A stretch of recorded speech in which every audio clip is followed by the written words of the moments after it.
Sa panlabas nanyo, mukhang masayang mag-asawa sila. Mahigit 12 taon na silang kasal. May suot siyang singsing sa daliri na may nakaukit na mga pangalan nila. Ngayon, alam nating sa likod ng ngiti, may paratang na kayang gawin ng babaeng ito at kalahating kapatid ng biktima ang hindi inaasahan ng iba. Nasa bagong dokumento ng korte ang detalye ng umano'y karumal-dumal na pagpatay at masusing pagtatangkang pagtakpan nito. Isang asawa at kapatid na yon ang inaakusahan ng pagputol-putol ng katawan ng isang taong inakala ng iba na mahal nila at pagtatago ng mga bahagi sa freezer.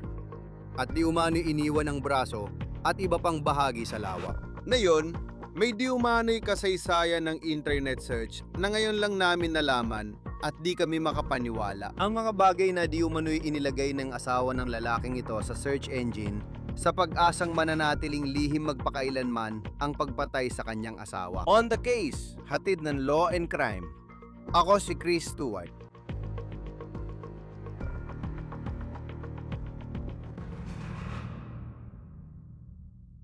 Sa ilang paraan, ito ay kwento tungkol sa mag-asawang tila tunay na nagmamahalan at kwento rin ng magkakapatid na tila tunay na ipinagmamalaki ang isa't isa. Kahit nung isang panahon lang, sila ay mga miyembro ng pamilya na maraming taon na magkasama sa loob ng maraming taon. Pero sa puntong ito, tila ang kwentong ito ay tunay na tungkol sa pagtataksil sa lahat ng kahulugan ng salita. Nakatanggap ko lang ng mga dokumento mula sa korte tungkol sa kung ano ang inaakusahan kina Robin Turner at James Adams na ginawa sa asawa ni Robin Turner at half-brother ni James Adams. Mas maaga ngayong linggo, tinalakay natin ang kwento at kung paano sila nahaharap sa mga kasong may kaugnayan sa pagputol-putol sa katawan ni Dale Wayne Turner, 38 anyos. Ngayon, sina Turner, Robin Turner asawa at James Adams half-brother ay sabay na humarap sa korte sa Illinois ngayong linggo. Pag-uusapan natin kung anong susunod na mangyayari sa kaso. Ipinaglaban ng mga piskal na silang dalawa, ang dalawang suspect, ay hindi dapat payagang makalaya habang umuusad ang kanilang mga kaso. Makikita mo kung bakit ganon ang nararamdaman ng mga piskal. Batay sa bagong kuwang dokumento ng korte, dahil sa umani ginawa ng dalawa, wala talagang salitang sapat para ilarawan yon. Ibig kong sabihin, nakakagulat para sa kahit sinong tao na putulin ang katawan ng kapwa-tao na sa kasamaang palad ay nakita na rin natin dati. Pero ang katotohanan ng asawa ng biktima at kapatid niya umano ang gumawa nito. Wala talagang salita na makakapaglarawan sa kalahati pa lang nito. At pagkatapos ay pag-uusapan natin ang talagang nakakabiglang mga paghahanap sa internet na di umani ginawa ni Robin Turner matapos umanong saksakin hanggang mamatay ng kapatid sa ama ng asawa niya ang kanyang asawa. Sabi ng mga piskal, ipinapakita raw nito na alam niya ang nangyayari. Isa sa mga paghahanap na yon, bibigyan ko kayo ng isa dito. Saka natin pag-uusapan ng iba mamaya. Tinanong niya kung pwedeng mamatay dahil sa sobrang adral ayon sa pulisya. Maniwala kayo, katiting pa lang ito ng kabuuan. Baka maalala ninyo na nagsimula ang kasong ito sa isang nakakagulat na natuklasan sa isang lawa sa Illinois. Ito ay sa Lake Mattoon, mga 3 oras sa timog ng Chicago. May pamilyang namamangka at napagkamalan nilang patay na isda ang papalapit sa bangka. Kaya tinulak nila ito gamit ang sagwan. Habang lumalapit sila, napagtanto nilang hindi pala ito patay na isda. Braso pala ito ng tao at napansin nila habang lumalapit dahil may tattoo ito. At ang katunay yon ay helmet ng Green Bay Packers na football na may bungo. Ipinakita ng Illinois State Police sa publiko ang kakaibang likhang sining at hiniling matukoy kung kanino ang braso. May tumawag at sinabing kay Dale Wayne Turner yon, 38 taong gulang na taga Joliet, Illinois. Sa ngayon, alam natin na mahal ni Dale Wayne ang Chicago Bears, tulad ng karamihan sa Illinois. Naalala siya dahil sa kabaitan at magandang sense of humor ayon sa GoFundMe page. Sinabi ng pinsan niya sa WLS TV sa Chicago na nung unang lumabas ang balitang ito at binabanggit ang pangalan ni Dale Wayne Turner, tinawagan niya ang asawa ni Dale Wayne na si Robin Turner. Siyempre, siya talagang unang katawagan ng mga tao sa ganong sitwasyon. Sinabi niya sa TV station, "Kausap ko si Robin sa telepono, 10 minuto bago siya maaresto. Sabi ko, Robin, anong nangyayari? Bakit ko naririnig lahat ng mga kakaibang bagay na ito? Nasaan si Dale Wayne?" Sabi niya, nasa gamutan pa rin siya. Sinabi niya, tatawagan kita agad. Hindi ko na siya nakausap ulit. Ngayon, inaresto si Robin Turner at ang 26 anyos na half-brother ni Dale Wayne na si James Adams. Narito ang alam natin tungkol sa kanilang relasyon. Noong 2022, nag-post si Dale Wayne sa Facebook. Maligayang ika-22 kaarawan sa aking nakababatang kapatid na si James Adams. Mahal ka namin at sobrang proud kami sa kung gaano kalayo ang narating mo mula sa pagiging bata hanggang sa pagiging isang tunay na lalaki. Sobrang proud sana sa'yo si Mama. Alam ko nakangiti siya sa'yo mula sa langit na yon. Maligayang kaarawan, bunso kong kapatid. Ngayon, sina Robin at Dale Wayne ay mahigit 12 taon ng kasal. Si Robin ay 62 taong gulang at si Dale ay 38. Malaki ang agwat ng edad nila, pero sa mga larawan, halatang nagmamahalan sila. Noong 2022, nag-post si Turner ng maligayang ika-12 anibersaryo sa pag-ibig ng buhay ko, Robin Monroe Turner. Mahal na mahal kita, baby. Sana marami pang taon ang magsama tayo. Ngayon, dito na sumama ang takbo ng kwentong ito. Ngayon, nalaman natin kung anong umano'y nangyari kay Dale Wayne Turner at ang matitinding hakbang na inakusang ginawa ng kanyang asawa at kapatid para pagtakpan ng umano'y krimen. Hindi ko masasabi na pinadali nila ang trabaho ng pulis. Pero mukhang maraming ebidensya ang pulis sa kasong ito. Ngayon, nalaman natin na hindi lang braso ni Turner na may tattoo ng Packers logo ang natagpuan sa lawa, kundi may nakita ring maraming itim na trash bag na may lamang mga parte ng katawan. Kasama ng mga parte ng katawan, may mga pabigat din sa bag na madali makilala, kaya masasabi nilang nabili ito sa lokal na Walmart. Pag-uusapan pa natin ito mamaya. Ngayon, hindi lang sa tattoo natukoy ng pulisya na kay Dale Wayne Turner ang mga parte ng katawan na natagpuan sa lawa, kundi pati sa isang singsing. At talagang nakakalungkot ito.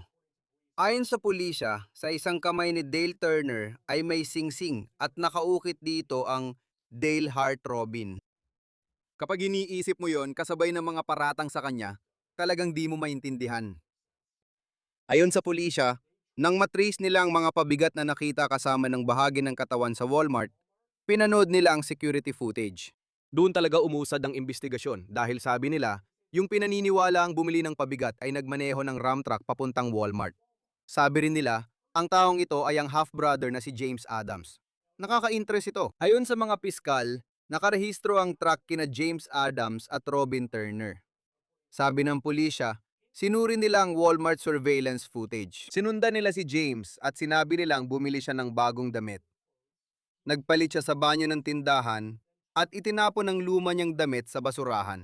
Nasa pulis na ang lumang damit matapos matagpuan sa basurahan ng Walmart. Ayon sa pulis, ginamit nila ang mga kamerang bumabasa ng plaka para subaybayan ang truck mula Joliet, Illinois hanggang Lake Matun. Kaya tingnan natin ang maikling timeline dito. Noong ika-26 ng Hunyo, na 2 araw bago natagpuan ng braso sa lawa, sinabi ng pulis na nakita ang truck na may mga bag sa likod na papuntang timog bandang alas 7:18 ng gabi. Pagkalipas ng wala pang isang oras, yung mga tote na nasa truck, hindi na sila makikita. Sabi ng pulis, hawak na rin nila ngayon ang mga tote bilang ebidensya dahil may tumawag sa 911 na nagsabing nakita nila ang mga tote sa kanilang bakuran at ibinigay ito sa mga autoridad. Sabi ng pulis, ilang araw bago yun noong Hunyo, 23, may kamera silang nagpapakita ng isang bag ng simento sa likod ng parehong truck na nakarehistro kina Turner at Andrews. Pero nang sinimulan ng pulis na sundan ang truck na yon at bantayan sina Robin Turner at James Andrews, tuluyan na buksan ang kaso na ito. Dahil luwang Hunyo, 30 ang isa pang kapatid ni Dale Wayne, isang lalaking nagngangalang Stephen Turner, ay tumawag sa 911. At sinabi niya sa pulis na sina Robin at James ay nagsabi sa kanya na di umano'y pinatay nila si Dale Wayne at pinagputol-putol ang katawan nito. Ayon sa kanila, itinago ang mga labi niya sa freezer sa basement ng bahay nila. Ibig kong sabihin, paano ka nga ba mapupunta sa puntong may isang tao na aamin ng ganyang bagay? Kahit di umano lang. Ngayon, ito ang sinabi ng kapatid na yon sa pulis tungkol sa kung paano nangyari ang lahat ng ito ayon sa mga dokumentong ito ng korte. Sinabi niya na nakatira na siya kina James at Robin at kakalipat lang silang tatlo sa bagong bahay. May ilang bagay na di pa malinaw sa relasyon ni na Robin at James. Mayroong karing ikatlong kapatid at si Dale Wayne Turner. Paano siya nasasangkot dito? Si Stephen Turner, saki sa kaso, ay walang kinahaharap na kaso. Kasama niya sina James Adams at Robin Turner noong gabing inamin umano nila sa kanya ang nangyari kay Dale Wayne at sinabi nilang lumabas sila. Pumunta sila sa Indiana para bumili ng paputok, marahil para sa ika-4 ng Hulyo.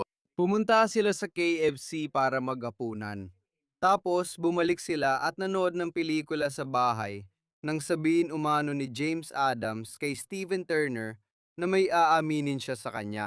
At doon umano sinabi ni James Adams na 2 linggo bago iyon, ayon sa mga dokumento ng korte, pumunta si Dale Wayne Turner sa kanilang bahay at nagkaroon ng marahas na komprontasyon kina Robin at James. At sinabi ni James na sa marahas na pagtatalong yon, kinuha niya ang isang kutsilyo at sinaksak ng maraming beses si Dale Wayne Turner at namatay si Dale Wayne Turner. Mahalagang tandaan na ayon sa ulat ng pulisya, walang nakikitang malubang pinsala si James Adams nang siya'y arestuhin.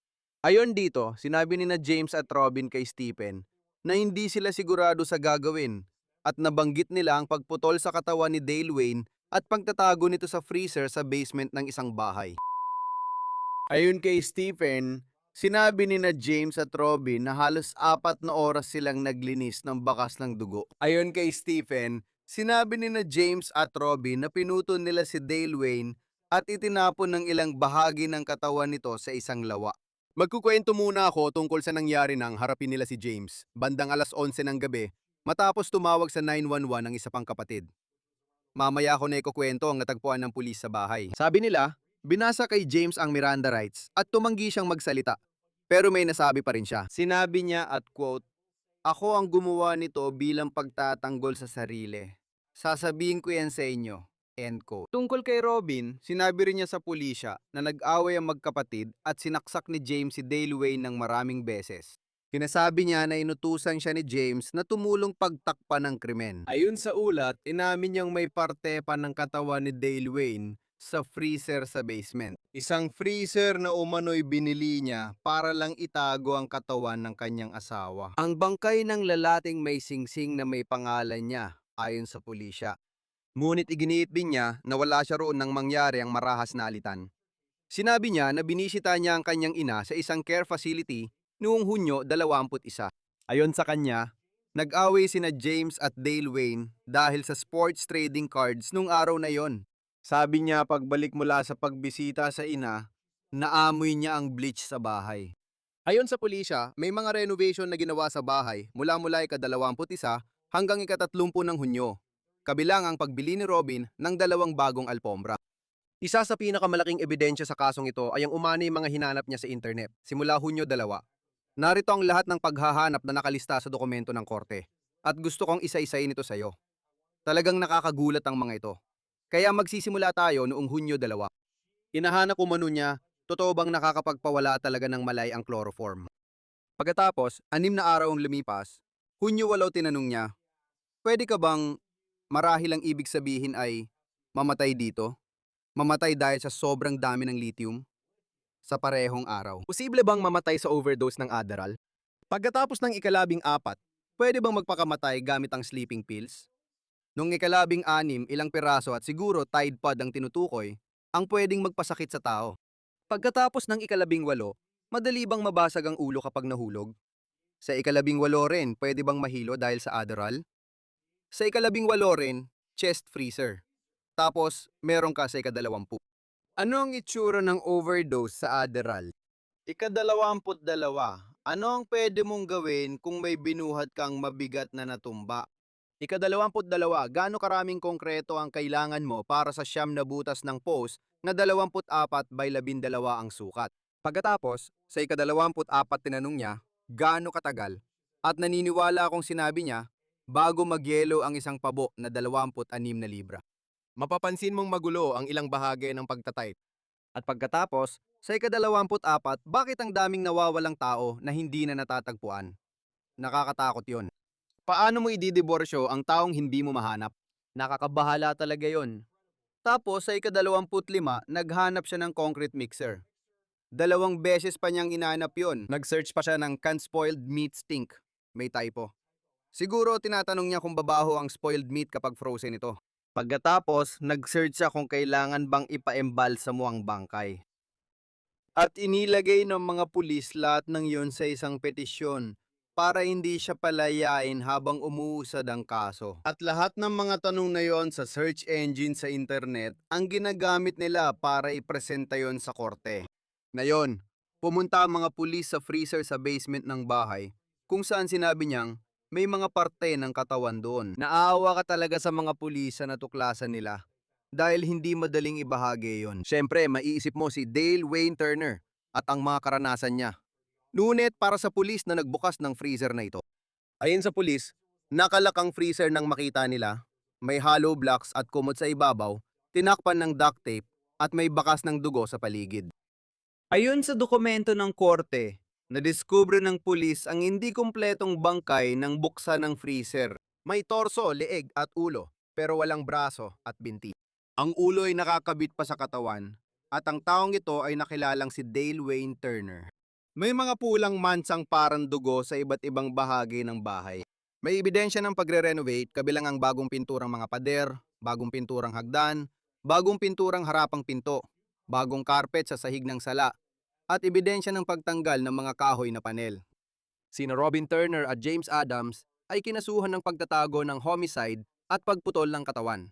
Ngunit wala pang kasong murder na isinampa. Ngayong linggo, kumarap sa korte sina Robin at James habang iginiit ng estado na pareho silang manatili sa pre-trial detention gaya ng mga nabanggit na dahilan. Si Robin ay umarap sa korte noong Huwebes kung saan iginiit ng estado para sa lahat ng mga dahilan na napag-usapan natin kung bakit naniniwala silang dapat siyang manatili sa pre-trial detention. Based sa record ng korte, may isa pa siyang pre-trial detention hearing sa Biyernes, Hulyo 17. Tungkol naman kay Adams, iniulat ng local media na siya ay nasa korte noong Biyernes, habang patuloy na binubuo ng mga autoridad ang kanilang kaso laban sa kanya at maaaring madagdagan pa ang mga kaso laban sa kanya. Samahan niyo kami ngayon kasama ang retiradong NYPD Detective David Sarney para talakayin ang kaso. Maraming nakasaad sa petisyon ng mga piskal at mukhang maraming ebidensya. Mukhang hindi naman pinahirapan ng dalawang suspect kung totoo ang lahat ng ibinibintang ang mga investigador pagdating sa isang karumal-dumal na kaso. Ilang text message dito ay hindi pa napag-uusapan. Pag-usugsapan natin si Robin Turner kasi sinabi niyang wala siya na mag-away sina Dale Wayne Turner at di umano'y kapatid niya. Sinaksak ni James Adams si Dale Wayne Turner hanggang mamatay. May mga text din tungkol sa naamoy niyang bleach pag-uwi niya. Habang kausap si James Adams, sinabi niya, mayroon tayong mga 1 oras at kalahati. Hindi ako nagtatrabaho. Baka kailangan nating bumili ng hoist at gawin ito. Miraculous matapos silang umalis, patuloy silang nagbuhos ng bleach kapag may kakaibang amoy. Sinabi rin niya, siguraduhing burahin lahat. Ito ang ebidensyang nasa piskal. Oh, alam mo, kapag pinag-uusapan ang buong sitwasyon, naniniwala akong sinasabi ni James na depensa sa sarili at biglaang pahayag. Maganda rito, nagsalita siya. At lahat ng sinabi niya ay pwedeng pabulaanan ng mga ebidensyang hawak mo. Alin dito ang mga text message? Sinasabi niyang wala siya doon, pero kung wala talaga siyang alam tungkol dito, bakit niya sinasabi na burahin ang lahat? Ano ang tinutukoy niya tungkol sa bleach? At sabi niya na amoy lang niya ito. Ang issue na yon ay may kasong felony na pagtatapon ng bangkay. Maaari bang umabot iyon sa kasong pagpatay? Alam natin na ito ay pagpatay ng iba, pero si Robin ay maaring hindi lang kasali, kundi siya pa ang nag-udyok nito ayon sa mga paratang at sitwasyon na yon. Kapag tinignan mo pa ng mas malalim ang dokumentong ito, makikita mo nag-Google search siya tungkol kay Dwayne at sa Adderall, overdose, mga tableta at mga pinsala. Kaya makikita mong marami ng ebidensya laban sa kanya. Hindi na pwedeng sabihing wala siyang ginawa. Mukhang kasali siya sa sabwatan sa pagpatay na ito. Oo, parang may mga bagay na di malinaw, gaya ng relasyon at estado ng kasal nila. Balikan mo yung 2022, mukhang sobrang in love sila nun, siya at si Dale Wayne. Si Dale Wayne, pasensya na. Pagkatapos, siya ay nakarehistro na may ram truck na sinundan ng pulisya na tila nag-uugnay sa kanila sa natagpuan sa lawa. Siya, ayon sa mga taga-usig, ay nakapangalan doon kasama si James. Kaya alam mo, magkasama silang nakarehistro sa sasakyan. At may ikatlong kapatid din na kasama nilang nakatira na siya, ang tumawag sa pulisya. Buti na lang, alam mo, matapos umano siyang sabihan kung ano ang nangyari. Walang kasong pagpatay ngayon habang nire-record ito. Pero maaari magbago yon anumang oras. Pero meron kang kwento mula kay James kung saan sinabi niya na umuwi si Dale Wayne. Nagkaroon sila ng pisikal na alitan. At sa isang punto, kinuha niya ang kutsilyo at sinaksak niya hanggang mamatay ang kanyang half-brother. Pagkatapos, itinapon nilang bangkay pagkatapos. Pakitandaan na mukhang wala siyang masyadong natamong sugat. Baka nadapa siya sa hagdan pero parang hindi naman. Kasi wala namang sugat na palatandaan na nasuntok siya. Paano malalaman ng mga pulis kung pagpatay at hindi self-defense ang ginawa niya kung naniniwala silang siyang may sala? Well, babalik ka sa lahat ng impormasyon na kailangan mong gamitin para alisin ang ideyang yon. Alam mo, ang issue ay, itinatapon nila ang bangkay. Alam nila kung paano nila tinangkang itapon ang bangkay. Namili sila sa Walmart ng gamit at nakita sa video ang sasakyan nila. Isa ito sa mga detalye ng digital forensic evidence. Maganda dito kasi nabubuo nito ang mga piraso ng puzzle matapos ang insidente.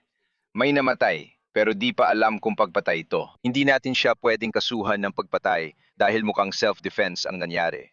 Maaring pabulaanan ito base sa ilang mga salik, tulad ng mga tinamong sugat ni James na siyang nagsasabi, o maaring sabihin niya sa kanyang depensa kung mauwi man ito sa kasong pagpatay. Hindi lang yon.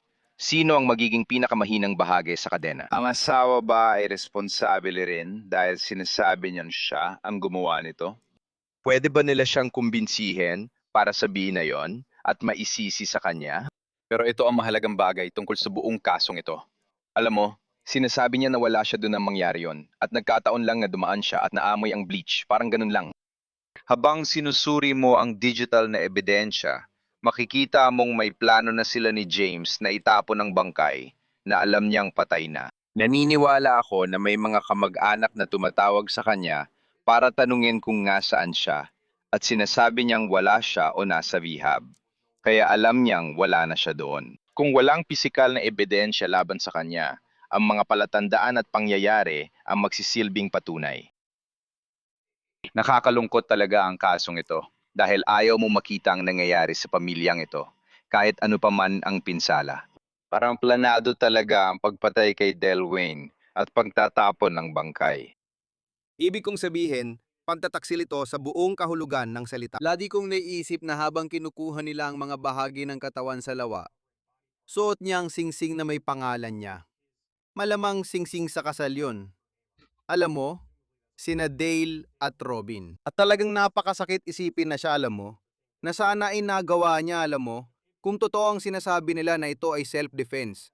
At nagkagulo ang mga bagay at yun ang nangyari, parang paano mo hindi tatawagan ng pulis? Parang paano mo nagawang umabot sa puntong yon na kung totoo ang sinasabi niya na sumama lang siya sa nangyari? Paano mo nagawang gawin yon hanggang sa ganung punto? Nakakabigla talaga. At di ko alam kung anong ibang salita ang pwede gamitin. Kasi kaya nga karamihan ng ebidensya na kukuha mo ngayon, yung digital forensic evidence gaya ng mga Google search na ginagawa niya, yung mga text message nila ni James, nagpapakita na hindi ito basta-basta lang na insidente na bigla na lang nangyari. Hindi ito aksidente lang. Diyos ko, may malaking away at sinaksak niya. Hindi natin alam, kaya ginagawa ang autopsy. Hindi rin natin alam kung ilang beses sinaksak si Del Wayne. Yan ang dapat mong tingnan sa bagay na yan. Pagkatapos, mahalaga ang toxicology dahil sa Google search niya, hinahanap niya ang Adderall, sleeping pills at iba pa. Kung mag-aangkin siya ng self-defense, pero makita sa toxicology na maraming substance sa sistema niya na hindi magpapagising sa kanya, malaking bagay iyon. Diyan pumapasok ang mga issue.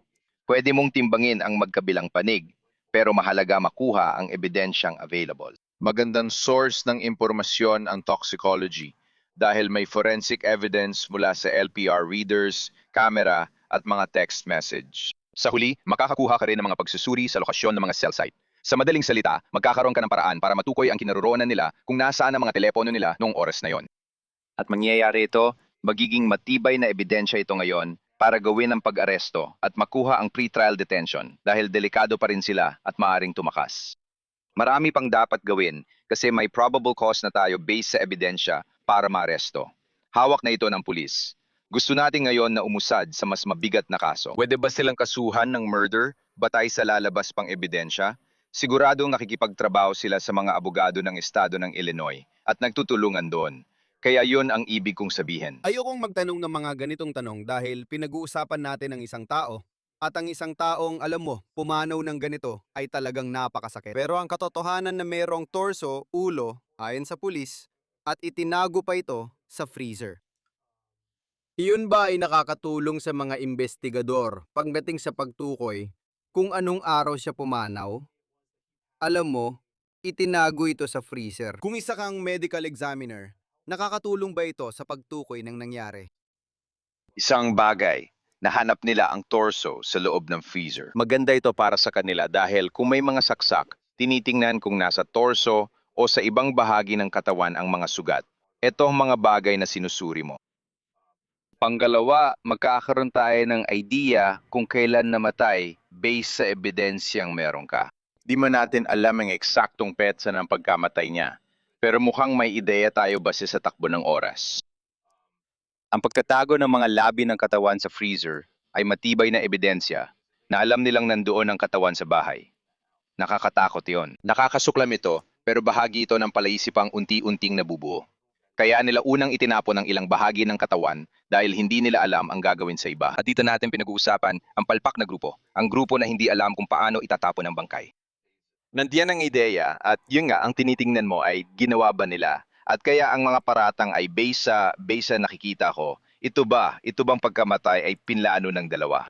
At maaring pinlano nila ang pagkamatay na yon, pero hindi nila alam kung paano planuhin, kung paano pinakamahusay na itatapon ang bangkay. Ulitin ko, hindi ko sasabihin kung paano, pero sinubukan nila sa sarili nilang paraan at kailangan nilang putulin ang haddan. Nakakakilabot talaga na ginawa nila yon. Umupo at taddarin ang asawa mo at lalaking nakasama mo sa bahay. Parang sariling pamilya mo na ang may gawa. Talagang nakakabaliw ito. Totoo nga, isipin mo, may mga taong nasa bangka sa Lake Mattoon, Illinois. May nakita silang inakalang patay na isda, pero braso pala yon. Alam mo, buti na lang kung totoo man ang mga paratang. Parang hinaharap natin ay mga sopistikadong kriminal. Pero kulang sa kamalayan sa, halimbawa, paano gumagana ang Google search. Iyan ay isang bagay na magkakaroon ng access ang mga pulis, ang mga text message mo. Pwede silang kumuha ng search warrant para doon at makita nila na nag-text ka ng siguraduhin mong burahin ang lahat. Siguraduhin mo, alam mo, makikita rin nila ang Google search mo. Ang tumatak sa akin, paano ka magpapadivorce kung di mo mahanap ang tao? Iyan daw ang hinanap niya sa Google nung ika-24 na araw lang, bago matagpuan ang braso ni Dale Wayne Turner. At doon nagsimula ang investigasyon na ito. Iniisip ko yung mga record mula sa license plate readers na ginamit para may ugnay sila sa Walmart para matuntun sila ron. Hindi para ibunyag kung paano ginagawa ito. At syempre, walang dapat gumawa ng ganitong mga bagay. Pero ang ibig kong sabihin, ano ba yung ilan sa pinakamalalaking pagkakamali na nakita mong nagawa nila? Siguro mas doon sa parte na halatang halata na wala talaga silang ideya kung anong klaseng access ang meron ng isang detective sa loob ng unang 24 na oras ng pagsubok na alamin ang nangyari. Ginagawa ng mga detektibo at investigador ang trabaho nila dahil may resources at kakayahan kami. Nung may nahanap silang bahagi ng katawan sa lawa, nagpadala sila ng team para maghanap pa at may nahanap uli sila. Natukoy nila ang mga pabigat na maaring binili sa Walmart, kaya bumalik sila doon para alamin kung sino ang bumili. Kinuha nila ng litrato ang tao sa Walmart habang namimili, tapos sinundan nila ito papunta sa sasakyan. May video surveillance sila na kaya makita ang plaka gamit ang mga kamera. Pinagsasama-sama ang mga maliliit na bahagi at iyon ang nangyayari ngayon. Pinagsama mo lahat para umabot sa pag-aresto. Pero pwede mo bang ituloy ito bilang kaso ng pagpatay? Pwede ba itong gawing murder? At kaya nga, ang meron tayo dito, ang ginawa ng mga investigador ay natukoy nila ang mga taong sangkot sa pagtatapon ng bangkay. Ngayon, masasabi ba nating sila ang responsable sa pagpatay sa kanya at hindi ito self-defense? Totoong pagpatay ba ito sa kasalukuyan? Maraming ebidensya sa Google search niya na nagpapakitang planado ito. Tinitingnan mo ang mga iyon, pati na ang mga text message. Isa pang aspeto ay ang interogasyon, kung saan sinusubukan niyang umiwas nang hindi niya namamalayan. Lahat ng ebidensya at katotohanang meron tayo, nandoon ang totoong ebidensya. Pinabubulaanan nito halos lahat ng sinasabi niya. Sa interogasyon, ayaw ng hurado sa sinungaling. Hindi. At iniisip ko rin paulit-ulit na palagi akong bumabalik sa ganitong kawalan ng kamalayan. At saka, alam mo, sigurado akong hindi rin gusto ng mga detective kung ikukuwento niya, alam mo, ang kwento ng nangyari. Isang bagay na hindi ko nabanggit sa episode na ito na ginawa natin mas maaga ngayong linggo. Nung una nating tinalakay ang kwentong ito, ay napansin namin na ang profile picture ni Dale Wayne Turner sa Facebook. Sa tingin ko ay na-update nung ika-28. Kaya ito ay pagkatapos na, alam mo, matagpuan ang braso. At malinaw na ilang linggo na ito matapos ang panahong sinabi ng pulisya na posibleng nangyari ang lahat ng ito. Kapag nalaman na kung sino may access sa Facebook niya, dahil hindi naman siyang nagbabago ng profile pic, parang napakaraming mabababaw na pakana na baka umubra lang sa pelikulang mafia. Hindi yan gagana sa totoong buhay. Gaano kaya ito kaposible? Ibig kong sabihin, para sa kanya, iniisip ko lang, alam mo yon, kung naniniwala sila na isa siya sa mga hindi lang basta sumasabay sa plano, kundi talagang may aktibong papel dito. Gaano kaya katagal bago nila malaman? At alam kong pinag-uusapan natin ay para mga posibleng mangyari sa inaharap. Pero ibig kong sabihin, kung ikaw ang detective, ano ang susunod mong hakbang dito? Sabi ko maghintay ka ng ulat ng mga text at tawag para subukang makakuha ng geofencing dahil gusto mong malaman ang lokasyon. Sinasabi niyang wala siya sa bahay nang mangyari ang insidente ng asawa niya at ni James. Maaari ba nating malaman kung nandoon ang telepono niya nung oras na pinaniniwalaan nating nangyari ito? Kaya bawat bahagi na ginagawa mo, at ito ang isang bagay, kinukuha natin ang mga piraso ng puzzle at binubuo natin ang disenyo. Kaya inuuna natin ang mga panlabas na piraso, kinukuha natin ang maliliit na bagay. Ang mga sinabi niya, ngayon ay mapapabulaanan na dahil sa ebidensya natin. Pinagsamsama mo ito at ipinapakita mong sinadya ito, hindi lang para alisin ang bangkay, kundi posibleng plano ring patayin siya. At yun nga, lahat ng ito ay paratang pa lang, pero bilang detektib, gusto naming malaman ang katotohanan. Mahalaga iyon dahil tagahanap kami ng katotohanan at nangangalap ng ebidensya. Ayon sa ebidensya, nalaman namin ang buong nangyari kay Dale Wayne. Mukhang hindi lang ito simpleng pagtanggal o pagtatapon ng katawan, kundi isang pagpatay. Sino-sino kaya ang sangkot dito? Mukhang sina James at ang kanyang asawa ang sangkot. Palagay ko, kapatid ni Dale Wayne Turner si Stephen Turner at nakausap na niya ang lokal na media. Kaya binanggit ko siya.